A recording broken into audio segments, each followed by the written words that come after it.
If A equals 198, B equals 196, C equals 197, then find the value of A square plus B square plus C square minus AB minus BC minus CA కావాలి.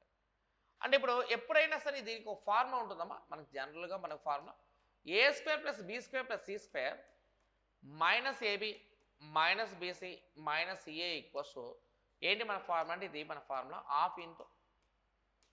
ఏ minus B whole square ఇది half మొత్తానికండి plus B minus C whole square plus C minus ఏ whole square ఈ value తీసుకున్నాం మనకు half into ఏ minus B whole square అన్నాం అనుకోమా ఏ minus B అంటే 198లో 196 minus 2 2 square అంటే ఎంత 4 196 మైనస్ 197 అంటే 1 కదా 1 స్క్వేర్ అంటే 1 ప్లస్ సి మైనస్ ఏ అంటే 197 మైనస్ 198 అంటే 1 కదా 1 స్క్వేర్ 1 ఓకే చూడు 4 ప్లస్ 1 5 ప్లస్ 1 6 6లో సగం ఎంత 3 అండి ఇక్కడ సో కాబట్టి ఇక్కడ వాల్యూ ఈజ్ ఈక్వల్స్ ఎంతమ్మా 3 అనేది మన ఆన్సర్ అనమాట సో మన 3 అనేది ఆప్షన్ లేదు కాబట్టి నన్ ఆఫ్ దీస్ ఆన్సర్ అండి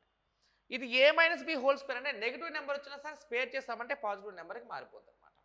రైట్ ఇది formula A square plus B square plus C square minus AB minus BC minus CA equals to half into A minus B whole square plus B minus C whole square plus C minus A whole square అనమాట answer ఇది అంతమా D option అమ్మా 37కి D option